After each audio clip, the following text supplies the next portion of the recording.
We are grateful that the missing children were located safe after being taken from the homes after heinous crimes were committed. We are saddened by the loss of the members of our community. Among the 7 killed were 6 adults and 1 7-year-old girl. We cannot afford to become a community that's afraid to ask or seek help when we need it. Domestic violence is real. There are resources that exist within our community to help people who are in need. As a community, we must continue to work together to solve these issues. If you see someone that is struggling or someone who's falling victim to domestic violence, please don't hesitate to call. It is evident from this weekend's tragedy that domestic violence affects both adults and children. But we must speak up and request help before we get to this point. In the other cases, it was mostly involved conflict resolution or an inability to deal with conflict resolution. We see that far too often. I would like to personally thank the dedicated men and women of the IMPD who searched our city for the alleged suspect and located that suspect. The other suspect was apprehended and located in southern Indiana, and thanks to the Floyd County Sheriff's Department for their help. I would also like to thank the community, though, for calling in with tips and working with our department. We could not have solved this case without you. As I've said numerous times before, I believe the solution to the violence in our community is for us working together. That means the police, the community, prosecutor's office, and the court system. We'll now turn this over to Deputy Chief Craig McCart for more on the cases that we spoke about.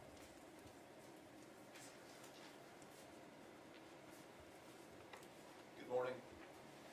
First, I just want to reiterate real quickly that our hearts certainly go out to the victims and family of the victims in these cases, and we're certainly frustrated and disappointed as we continue to see this kind of violence. So I'm going to give a quick summary of the cases, the homicide cases that we've experienced over the weekend. Please know that I will have a time after I'm done for you to ask questions. There may be a lot of questions that I'm not able to answer, but I will certainly answer everything that I can. The first homicide that I'll speak of happened Saturday night, March 13th, at just a little bit after 7 p.m. at 44 in the 4400 block of Lick Ridge Court. Officers were dispatched to shots fired at that location. There were also witness reports of a possible suspect leaving that area with a child. And so officers arrived on the scene. They found an open door. They checked the apartment, and they found a deceased female inside the apartment. Through further investigation, it was learned that there was a 7-year-old, the 7-year-old son of that victim was missing from that apartment. And he was later located at the residence of a family member. Further investigation identified a suspect, and he was, as Chief Taylor has already said, about 4 in the morning on Sunday. He was located in Floyd County in a vehicle on I-64. One of the Floyd County deputies stopped to investigate that vehicle that was stopped at the side of the road and located the suspect inside. He was subsequently arrested for murder after detectives traveled down to New Albany to speak with him. Next case is again Saturday night. This one was a little bit after 8 o'clock, 338 and a half North Randolph. Officers were dispatched to a person shot in the area of New York and Randolph. When they arrived, they found an adult female who was shot. She was transported in critical condition to the hospital. She also told officers that there were other victims inside of that residence on Randolph. When officers went to that location and checked the residence, they did find 4 deceased people inside that residence. They found 3 adults and 1 child. also learned through their investigation that there was a 6-month-old that was missing from that location. It was the child of the surviving victim that they found. Later, again, through investigation, they identified a suspect. They tracked this suspect. He was later located inside a residence, hiding in an attic. Our SWAT team served a warrant at that location and located him in the attic. He was brought to homicide, and he was later charged with 4 counts of murder, count of attempted murder, and 1 count of robbery. Obviously, we will be reviewing all those charges with the Marion County Prosecutor's Office, and they'll make those final charging decisions. This morning, the violence continued this morning. Approximately 1:15 this morning, we had another run in the 2300 block of North Harding, referenced several people shot. Officers arrived at that location. They found 4 people who had been shot. One of those was deceased at that location. So far, what we have on that investigation, it appears that there was a fairly large house party, and some sort of disturbance broke out, resulting in gunplay. And then there was also one more person shot who showed up at another local hospital, who we believe may have been connected to that incident on Harding as well. Lastly, this morning at 7200 East 82nd Street at the Super 8 Motel, officers got a report of an injured person, trouble with a person at that location. They arrived and they found a male who had been shot. He was transported to the hospital and later died at the hospital. Both of these last 2 investigations are very, very new, and they're ever-changing, so we don't have a whole lot of information on that. Again, it appears that there was some sort of disturbance in one of the rooms at that location that resulted in the male being shot there. Before I open it up for questions, like Chief Taylor, I just also want to thank the detectives, the homicide, violent crime detectives, our SWAT team members, and crime lab, who did such an excellent job this weekend. These men and women really have had a rough year the last year, but particularly this weekend has been tough. But they continue to go out there and seek justice for these victims and their families. And so a big thanks to them. And also, we couldn't do this without the community and with the community's help. So we also thank them in the help for these quick arrests. And like I said, we will be working with the prosecutor's office moving forward as we finalize the charges against the 2 arrested suspects.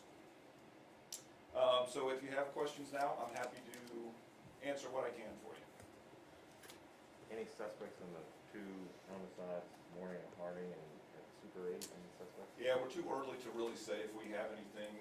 We're still sorting out all the players in that and what exactly their involvement is. So we're talking to witnesses. They're still talking to witnesses upstairs right now, so I can't really say that we have any suspects in that just yet. Can you tell us the relationship between the victims at North Randolph and the suspect who was arrested? So he was the father of the child of the surviving female. So the 6-month-old that was missing was a child in common with that surviving female. Did he live at that residence? Was that his house? I don't believe he stayed there all the time, no. This first, when Randolph and Lickridge both involved with obviously domestic, can you talk about the motives behind what set off the domestic violence in these cases? We just know that there was an argument there that escalated to the point where he pulled out his weapon and he started shooting everyone there in the home. Involving stimulus check anyway? I'm sorry? Did it involve a stimulus? I can't confirm that. I mean, there's been some speculation on that, but I can't confirm that. Have there been previous incidents alleging involving domestic abuse with these individuals and or those addresses?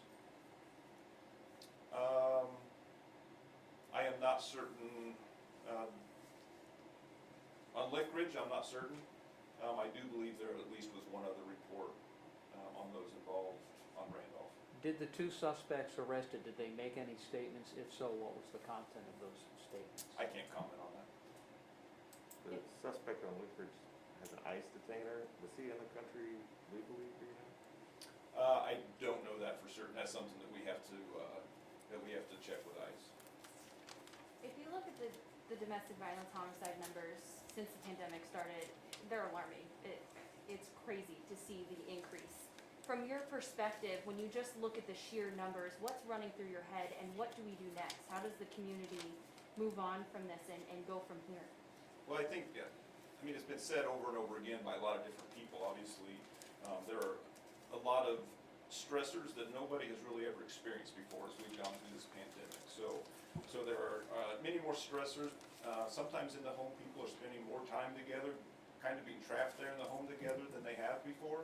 So certainly what we encourage, just like Chief Taylor has already said, there are resources out there, and we encourage anybody who might be living in any kind of a domestic violence situation to reach out and get those resources that they need, let somebody know that they need help.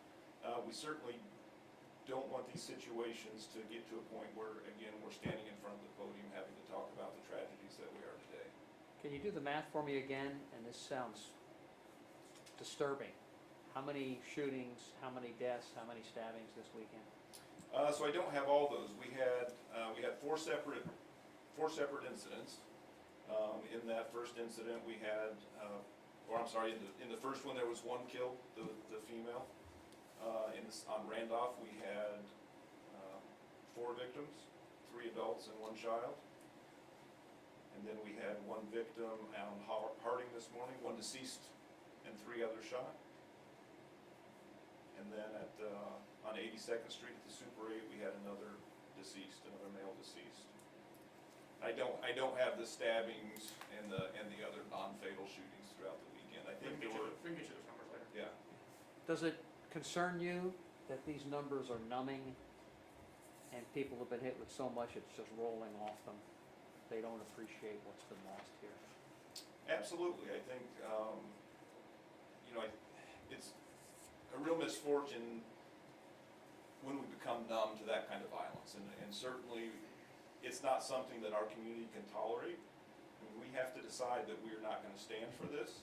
And we have seen the community come forward and stand up. And so I think we're hopefully turning a corner in that the community realizes that this cannot continue, that it hurts the whole community in its entirety. So What makes you believe it's turned a corner?